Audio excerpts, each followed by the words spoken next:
بسم اللہ الرحمن الرحیم اللہم صلی علی محمد وعلی آل محمد وبارک وسلم وصلی علیہ۔ کتاب الفتنہ صحیح بخاری شریف کا باب نمبر 25 ہے۔ اس میں امام صاحب نے 2 احادیث ذکر فرمائی ہیں، لیکن یہ باب بلا عنوان ہے۔ جو باب بلا عنوان ہوتا ہے اس حوالے سے پہلے گزارش کی گئی کہ وہ ایسے ہوتا ہے جیسے پچھلے کا ایک حصہ ہے، اس کی فصل ہے، پورا تعلق نہیں ہے، اور بالکل الگ عنوان بھی نہیں ہے کہ اس کو الگ باب بنا دیا جائے۔ پہلی حدیث ہے کہ معبد کہتے ہیں کہ میں نے حارثہ بن وہب سے سنا، وہ کہتے ہیں میں نے رسول اللہ صلی اللہ علیہ وسلم کو فرماتے ہوئے سنا، صدقہ کرو، عن قریب لوگوں پر ایک زمانہ آئے گا کہ جس میں بندہ اپنا صدقہ لے کے چلے گا لیکن وہ کسی کو نہ پائے گا جو اس کا صدقہ قبول کرے۔ مسدد کہتے ہیں یہ جو حارثہ ہے یہ عبید اللہ بن عمر کا ماں کی طرف سے بھائی ہے، اور یہ بات امام بخاری نے ذکر فرمائی ہے۔ تو اس حدیث شریف میں جو ہے وہ فتن کے دور جو ہیں ان کی بجائے ایسا دور آیا ہے کہ جس دور میں لوگ صدقہ قبول نہیں کریں گے۔ تو مطلب یہ ہے کہ یہ دور فتن کے بعد ہوگا، تو مومن کے لیے یہ بھی آزمائش ہوگی کہ اس کا صدقہ کون لے گا۔ بہرحال تو فرمایا کہ ایسا زمانہ آئے گا۔ نبی کریم صلی اللہ علیہ وسلم نے حضرت عدی بن حاتم کو فرمایا تھا، علامات نبوت میں یہ بات ہے کہ اگر تیری زندگی لمبی ہوگی تو دیکھے گا ایک بندہ ہتھیلی بھر سونا لے کے نکلے گا، وہ تلاش کرے گا کہ کون اس سے سونا لے، لیکن کسی کو نہ پائے گا۔ تو لوگ کہتے ہیں کہ یہ دور جو ہے حضرت عمر بن عبدالعزیز کے زمانے میں ظاہر ہوا تھا۔ تو حضرت عمر بن عبدالعزیز کے زمانے میں ظاہر ہونے کی وجہ یہ ہے کہ عدل و انصاف بھرپور ہوا، حقوق لوگوں کو ملے، لوگ بے پرواہ ہو گئے۔ تو یہ ایک چھوٹا منظر تھا جو لوگوں نے دیکھا ہے، یہ تفصیلی نہیں ہے۔ جو بڑا تفصیلی اور وسعت والا ایسا منظر ہے وہ حضرت عیسیٰ علیہ السلام کے زمانے میں ہی ظاہر ہوگا۔ تو اس کی پھر وضاحت فرما دی راوی نے کہ یہ جو راوی ہیں حارثہ، یہ عبید اللہ بن عمر کے ماں کی طرف سے بھائی ہیں، ان کا نسب بیان کر دیا۔ تو دوسری حدیث شریف، اس میں جو دوسری حدیث شریف آئی ہے وہ لمبی ہے۔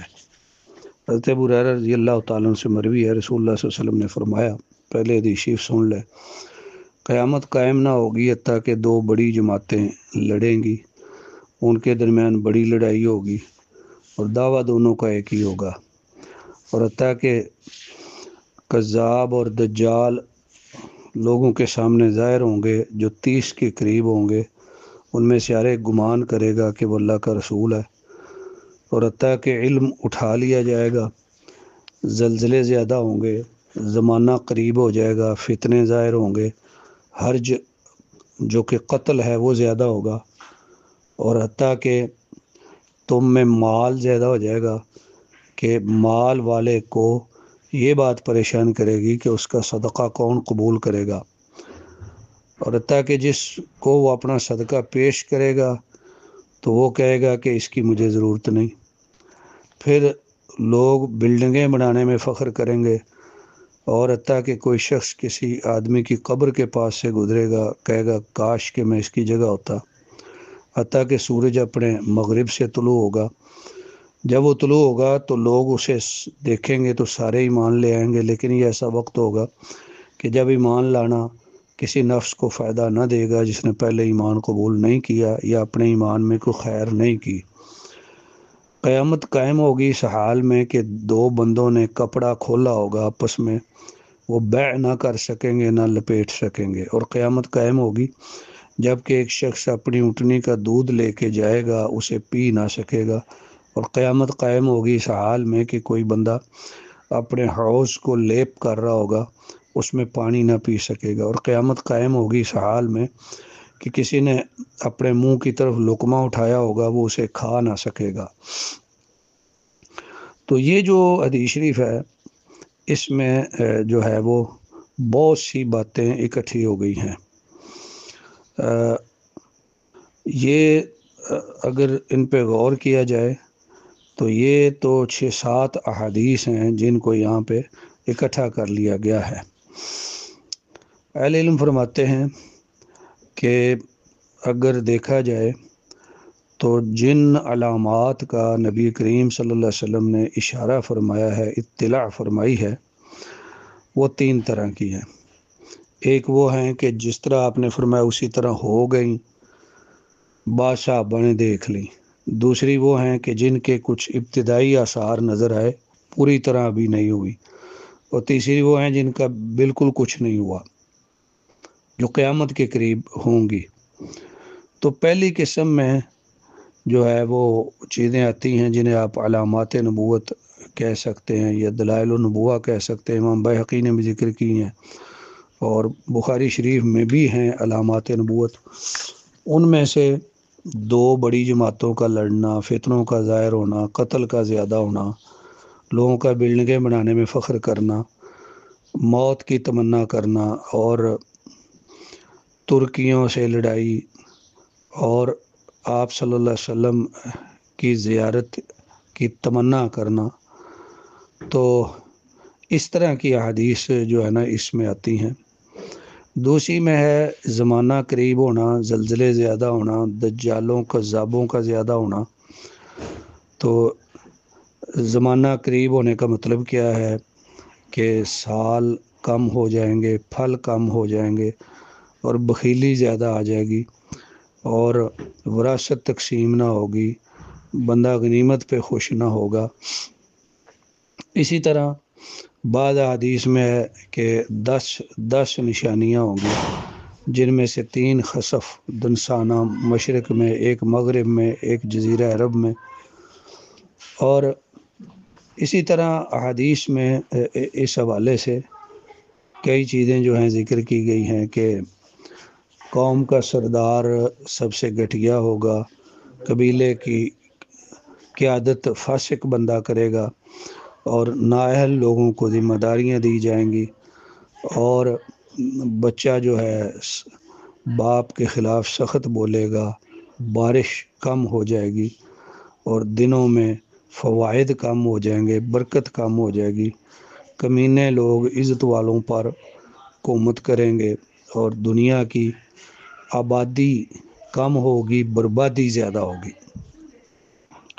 تیسری قسم میں اگر ہم غور کریں تو تیسری قسم میں ہے سورج کا مغرب سے طلوع ہونا، اور مسلمانوں کا یہودیوں سے لڑنا، کہ مسلمان ان سے لڑیں گے تو یہودی کسی پتھر کے پیچھے چھپے گا تو پتھر کہے گا اے مسلمان ادھر آ، یہودی میرے پیچھے چھپا ہوا ہے، اس کو قتل کر۔ یہ دجال کے ظہور سے پہلے کی بات ہے۔ پھر دجال کا ظہور ہونا، سچے اور جھوٹے ظاہر ہونا، امین اور خائن کا ہونا، کہ خائن زیادہ ہو جائیں گے، اور اس طرح بڑی بڑی نشانیاں جو ہیں۔ بعض حدیث میں ہے کہ پہاڑ اپنی جگہ ہلیں گے، پہاڑ توڑے جائیں گے، اور اسلام جو ہے نا مٹ جائے گا، اس کا نام صرف ایک نشان کی طرح رہ جائے گا، روزے، نماز، قربانی، صدقے کا کوئی پتہ نہیں ہوگا، اور کوئی بندہ لوگوں کے سامنے کسی عورت پہ جھپٹے گا، زنا کرے گا، اور بعض حدیث میں ہے کہ کوئی بندہ کہے گا کاش یہ دیوار کے پیچھے چلے جائیں زنا کے لیے۔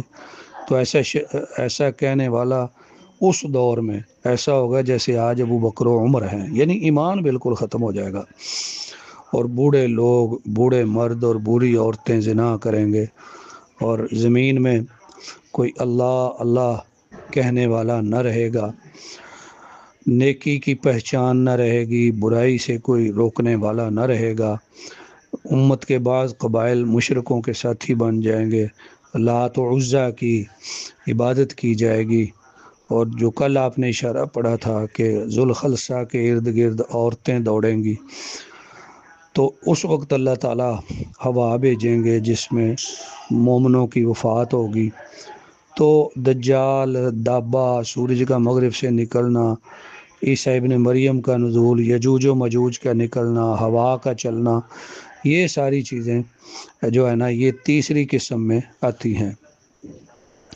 اس میں جو ہے کہ دو بڑی جماعتیں لڑائی کریں گی، تو اس کا اکثر اہل علم نے تو معنی یہی مراد لیا ہے کہ جو لڑائی حضرت علی اور معاویہ کی ہوئی ہے۔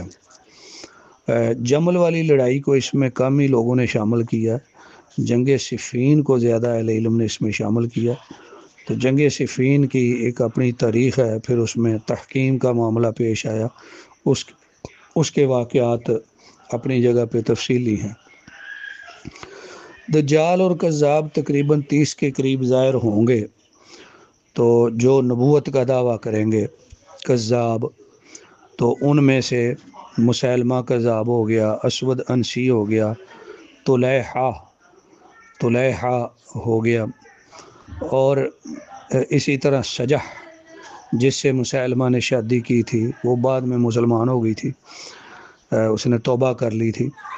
تو اس طرح مختلف زمانوں میں مختلف لوگوں کا ظہور ہوتا رہا۔ ہمارے علاقے میں یعنی برِ صغیر میں مرزا غلام محمد قادیانی ہو گیا، اور اس طرح کے لوگ ہو گئے۔